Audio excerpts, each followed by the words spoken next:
Hello everyone, welcome to the session. So in this lecture we are going to discuss about the topic the traders to rulers. Now who are these traders and who are these rulers? Means someone came to Indian subcontinent for the purpose of trading. They came in the form of the traders and then afterwards they became the rulers of the country of India. They started ruling over India. Now who are these people? We are going to discuss about this in this particular topic. So in this particular lecture we are going to cover about the East India Company. This is the main topic, and East India Company is the company that came in the form of the traders and belongs to the Britishers especially, and they came in the form of traders and afterwards became the rulers of India. Advent of East India Company in India, how they came, then how they established trade in India. Then we will talk about the French, means the relationship of British with the French, because French were already existing in India for the purpose of trading. Then various kinds of trade wars took place. We will discuss about that. Then from traders to rulers, how Britishers from the traders they become to rulers, how this East India Company firstly came in the form of the traders for the purpose of trading and business, and then they started establishing their power, their control over the Indian subcontinent, the British conquest of India. Then we will also talk about the Anglo-French rivalry, means the relationship and the wars that happened between the French traders and between the British traders, between the French East India Company and the British East India Company. We will discuss about all these topics in this particular lecture. So let's begin it. So what was this East India Company? Okay, we always talk about that East India Company came to India for the purpose of trading, for the purpose of business. They were the merchants, the businessmen who wanted to establish their trade in the Indian subcontinent.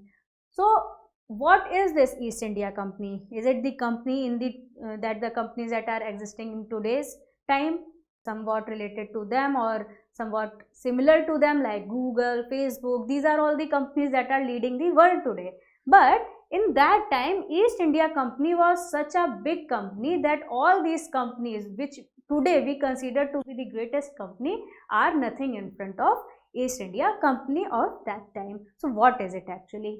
So it is a joint stock company. Okay, joint stock company is a kind of company that is owned by the shareholders. There are various kinds of shareholders who hold the shares in the company, means whatever the trade that the company will pursue, all the profits will be shared as well as the loss will be shared among those shareholders. So it was the joint stock company. It was started in 1600s by some merchants. Some British merchants started the East India Company, and this happened in the 1600s. In the beginning there were only 125 shareholders. Okay, so 125 merchants or the shareholders came together to form the East India Company, which was the joint stock company, and they raised 70,000 pounds as the capital for East India Company. Now what was the reason to establish such company? Because to trade in spices in Southeast Asia and in the islands of spices.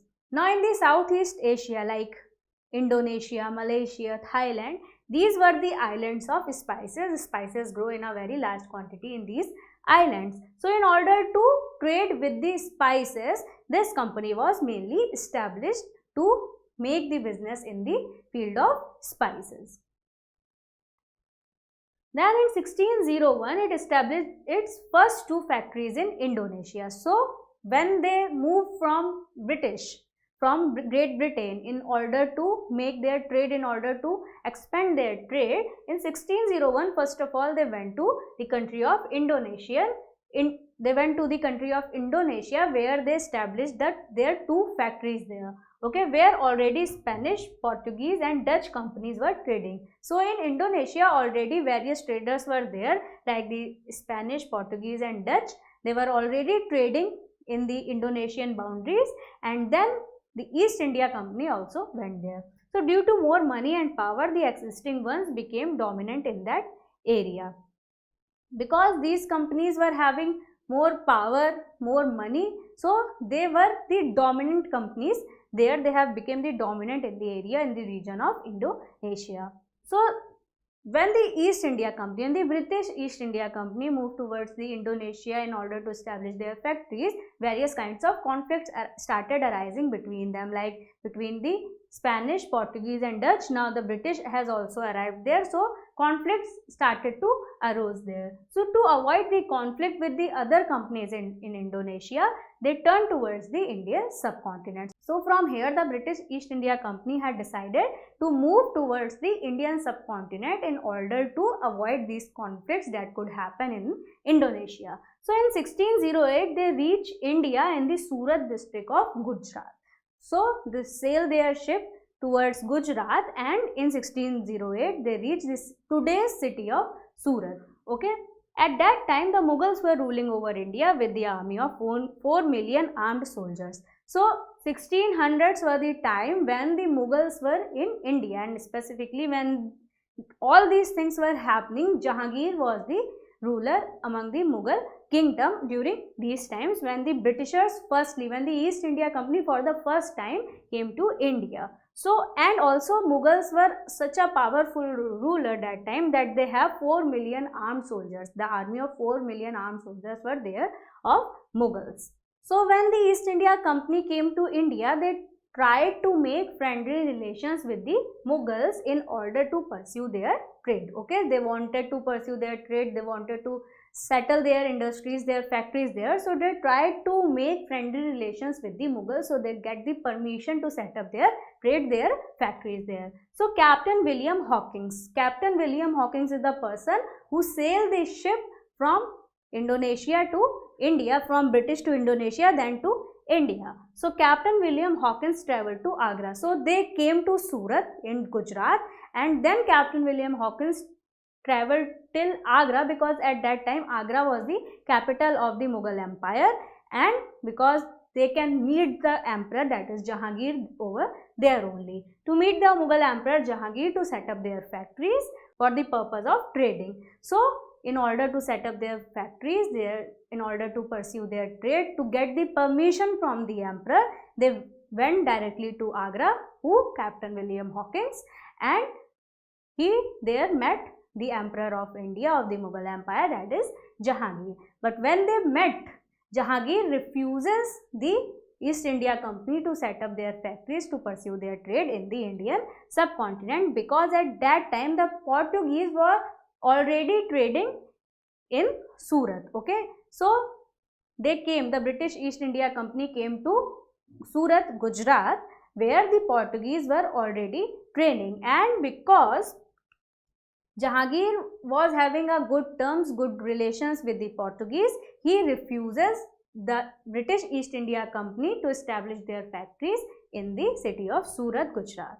So being unsuccessful in making trading terms with Jahangir, they tried to establish the company in any such territory where Mughals have no control. So Mughals were having the control in some parts of India, but not in each and every part of India. So because here they got the refusal from the Mughal Emperor Jahangir, so they tried to make their trading terms in those territories where Mughals have no control. So finally they found such place, and they were successful in 1611 when they set up their first factory in Machilipatnam, Andhra Pradesh. So Machilipatnam, Andhra Pradesh was the area in Andhra Pradesh where the Mughals have no control over it or no authority over it. It was an independent state of the independent ruler. There they made themselves successful. The British East India Company made their or established their first factory in Machilipatnam, Andhra Pradesh. So 1611 is the year when for the first time the East India Company established itself as the traders in the Indian subcontinent. So the ruler of the Machilipatnam, Andhra Pradesh, or the Andhra Pradesh state, they allowed them to make their factories, and by this the East India Company become more powerful in Indian subcontinent. So the rulers of Andhra Pradesh have allowed them, have gave them permission to establish their factories there, and this paved the way open for the East India Company in order to establish and make themselves enough powerful in the Indian subcontinent. So this was the very beginning when the East India Company for the first time established themselves in the Indian subcontinent. This creates conflict between East India Company and other European traders. Now what happened? when they have established their first factory in Machilipatnam, Andhra Pradesh. Another kind of conflict arises between the East India Company and the other European traders, because the Portuguese were already there, the French people were already there who were pursuing their trade, and the French are having their factory set up in Pondicherry as well. So a conflict was created between the other traders from the East India Company. Then in 1612 they go back to Surat and wage a war against the Portuguese called as Battle of Swelly, where they got victory over the Portuguese. Now here we are seeing that the British East India Company have made their first factory in Andhra Pradesh, Machilipatnam, okay, and from here they started establishing more factories in the same state. But in 1612, just after another year, they again went back to Surat and they waged a war against the Portuguese. So one trader waged the war against the other traders in order to establish their trade in the Indian subcontinent, okay. So now here the emperors or the kings of India are not fighting with the Britishers, but the two traders are fighting within themselves who are trying to establish their trade in the Indian territory. So this is called, this war that was fought between the British East India Company and the Portuguese is called as the Battle of Swelly, where the British East India Company got victory over the Portuguese. And because here the Portuguese lost this Battle of Swelly, they got limited in Goa and East India Company became the biggest player in Indian subcontinent. So from here the British East India Company, after defeating the Portuguese and made them limited only in the region of Goa, in the present day Goa, now the East India Company, that is the British East India Company, had become the biggest player in trading in the Indian subcontinent. And these Portuguese only got limited to Goa. Still, if you visit Goa, there you can see a lot of Portuguese influence in the architecture, in the various places, in the restaurants. The culture is very much influenced from the Portuguese culture. But this is the story when the East India Company established itself as the biggest trading players in the Indian subcontinent. Now, establishing trade in India, how they actually established the trade in India, that was the advent of the Britishers in India, how the company came in India and made their position in the Indian subcontinent. But this is how actually the British East India Company established their trade and became the sole traders or established their monopoly in the Indian subcontinent. So the East India Company requests the King James I to send a royal representative. Now what happened, because Jahangir was the emperor of India at that time, though they got the permission from the ruler of Andhra Pradesh, but most of the country was under the rule of the Mughals only. So it was very necessary for the East India Company to get friendly relations or get the permission from the emperor himself, from Jahangir himself, to establish their trade, to establish their factories in the territories of the Mughal Empire. So here the company requested, the representatives of the company requested the King James. King James was the crown of that time in British, King James I, that to send a royal representative. The company requested the king to send a royal representative to India in order to talk with the Mughal Emperor Jahangir. And for what? In order to get the permission to set up their factories, because when the two royal people will talk to each other, that will create a more better influence over the emperor and a better situation will come out of it. So a royal diplomat came, who? Sir Thomas Roe. Okay, in 1615, Sir Thomas Roe, who was the royal diplomat sent by King James I, he come to meet the Mughal Emperor Jahangir, and he haven't came empty-handed, but he came up with lot of marvelous gifts, impressing him to convince for the permission, and got success in this. So when Thomas Roe came to meet Jahangir in 1615, firstly, Jahangir have refused the company to set up their factories, but afterwards when Sir Thomas Roe, who was the royal representative or royal diplomat, he came to India, he met Jahangir, the Emperor of India, he presented him a lot of marvelous gifts. By this, Jahangir got very much impressed, and then he gave the permission for East India Company to set up their factories, to start their trade even in the Mughal territories. Now because The Portuguese also have lost the war against the British East India Company and they got limited to only Goa. Now Surat is also empty. There British East India Company started pursuing their trade with the permission of Jahangir also. So Jahangir issues a Shahi Farman. So whatever the order that is issued by the emperors at that time were called as the Shahi Farman, allowing the East India Company to set up their factories in Surat. Okay, Jahangir issued a order, a Shahi Farman, that the East India Company can set up their factories in Surat, and some exclusive rights were also given to the East India Company by the king himself, by the Jahangir himself, that they can trade solely in some territories. What this means, that they can get the monopoly over there in some of the territories of the Mughal Empire, and in return to pay an annual payment to the Mughals. They have given, Jahangir have given the permission to the East India Company that in some of the territories of the Mughal Empire, firstly, you can set up their factories in the Surat, and next you can set up your factories and pursue trade solely in some of the areas or some of the territories of the Mughal Empire. But in return, you have to give the annual payment to the Mughal Empire for the territories in which you are trading solely, or in which you are trading or having your monopoly there. Okay, so these were some exclusive rights that were given to the East India Company by the Emperor Jahangir. Then finally the East India Company got itself established in Surat, and in few decades many more factories were set up in various cities like Madras, Ahmedabad, Bombay, Agra and Patna. So this is how the British East India Company, getting permission from the Emperor Jahangir, and then it established itself, and many more factories were set up in the various cities of India like Madras, Ahmedabad, Bombay, Agra and Patna. They earn a lot of profits in India in the trades of cotton, silk, indigo, salt and also opium and tea. So these were the main trades that British East India Company used to do, mainly in cotton, silk and the spices, and also in opium and tea.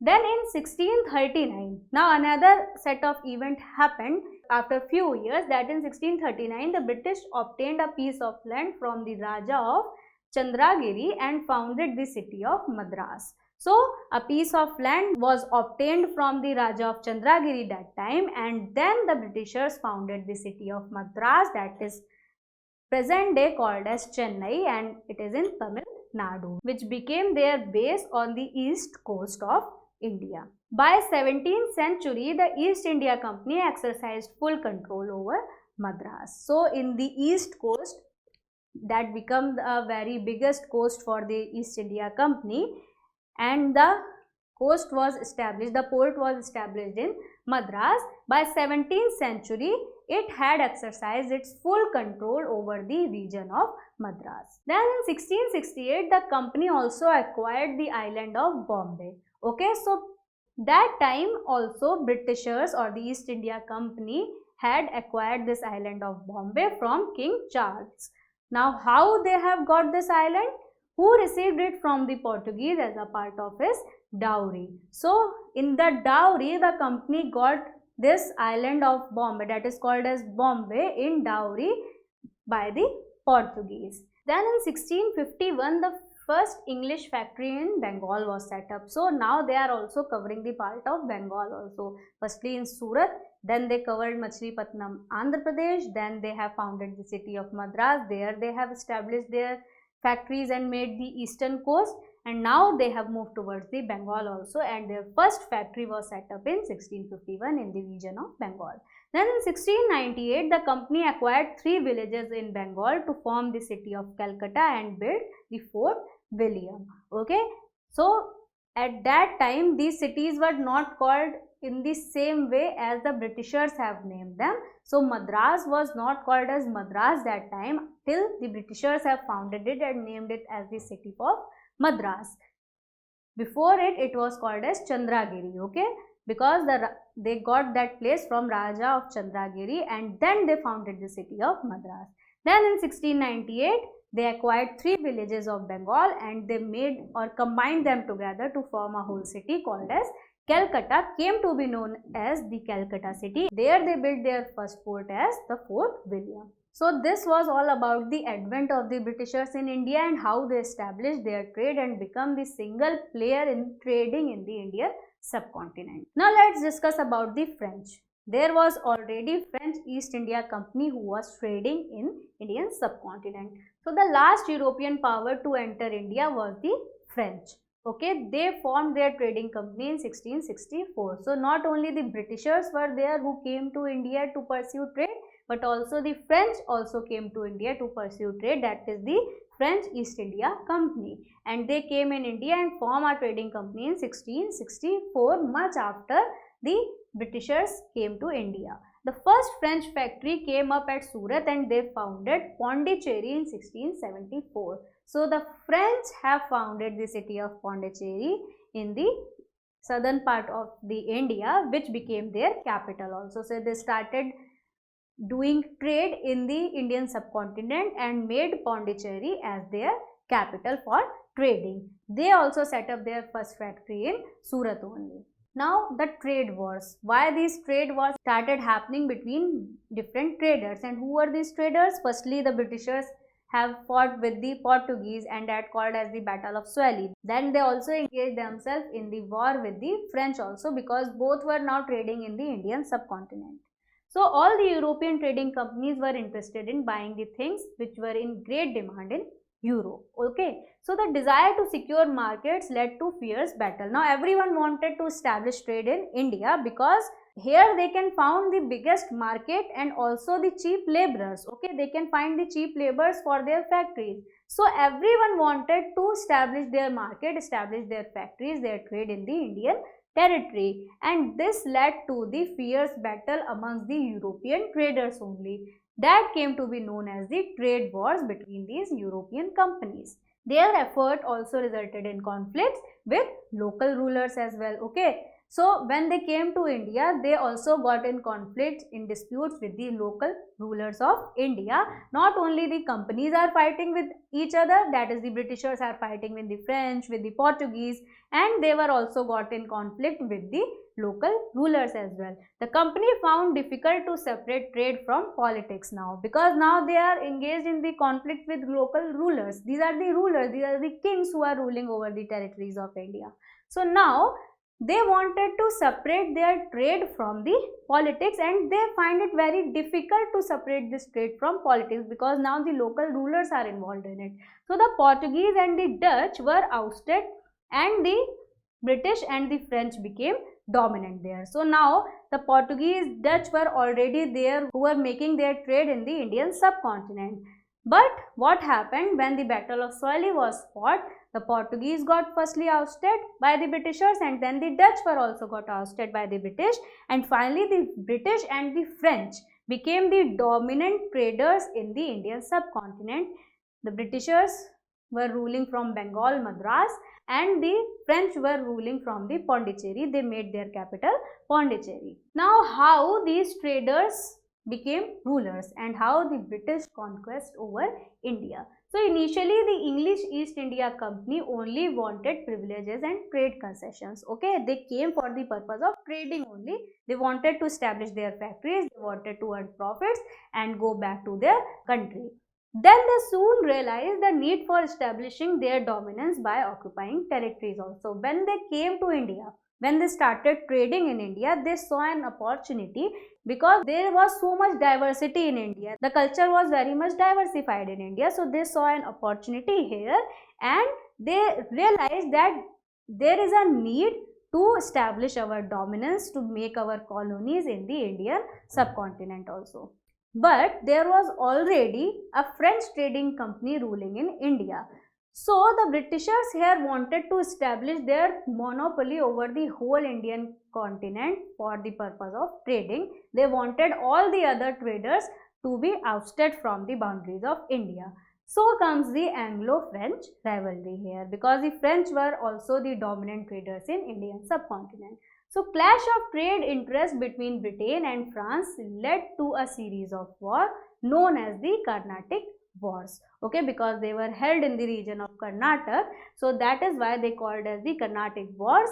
And there were series of wars that were taking place between the Britishers and the French. The rulers of Hyderabad, Carnatic and Mysore were in constant conflict with each other. Okay, now these were the independent rulers of Hyderabad, Carnatic and Mysore. Okay, they were in the conflict with each other for the purpose of ruling over the various territories. Now, taking advantage of their rivalry, the French and the British allied themselves with their rival groups and fought 3 wars. Okay, now this had happened between the French and the English. Some have supported the French, some have supported the Britishers. They have taken advantage of the rivalries between these 3 kingdoms, between these 3 independent rulers, that is of Hyderabad, Karnataka and Mysore, and they take advantage of it and they allied with different rulers, the local rulers, the independent rulers of India, in order to outcast the other groups. So the British allied themselves with the rivals of the French. Some were supporting French, some were supporting the Britishers, and 3 wars were fought. The 3 Anglo-French wars were fought between the Britishers and the French. That lasted from 1744 to 1763. So the Carnatic wars ended with the defeat of the French. Okay, these wars ended finally. 3 wars took place and they were ended with the defeat of French. The Britishers have won over the French. They were left with Pondicherry and Chandrangore. They were left with Pondicherry and Chandrangore and were not allowed to fortify these territories. Now the French were only, after losing that war, the French were only allowed to maintain or to remain or pursue their trade only in the territories of Pondicherry and Chandrangore and not elsewhere, anywhere in the boundaries of Indian subcontinent. The British now focused their attention towards conquering Bengal for its silk and textile. Now after getting much control over the southern part of India, okay, because they have already taken away the powers of the French traders also, and they were limited only to 2 states, 2 regions. Now because they have covered or controlled the trade in most of the southern part of India, now their focus, their attention shifted towards the region of Bengal, where they have made the city of Calcutta and established their Fort William. They tried to conquer, they tried to get all the attention in the city of Bengal, in the region of Bengal. For what? For the purpose of silk and textile, because in Bengal there was a great silk that was flourishing and a lot of textile works were already flourishing in Bengal. So in order to take advantage of these 2 products, the Britishers now focused completely towards conquering the Bengal. Okay, so this is the basic introduction we have discussed in this lecture, that how the Britishers came to India, how they established their trade in India, how they slowly and gradually got some territories of India, how they met friendly relations with different local rulers of India, how they outcasted all the other traders and established their monopoly in trade over the whole Indian subcontinent. So this is how the Britishers came in the form of the East India Company and managed to gain control over the whole country in the purpose of trading. They have outcasted all the other traders who were ruling in India, including the most dominant one, that is the French East India Company. So here in this lecture we have only discussed till the Anglo-French rivalry, the 3 wars that were fought between them. In our next lecture we will discuss about various battles that were fought by the British with the Indian rulers in order to get themselves involved in the politics of India. They did not wanted to limit themselves in the trade only. Now they wanted to put their hands in the politics as well, and how then these traders changed to the rulers of India. That we will discuss in our further lectures. But for now, this is it in this lecture.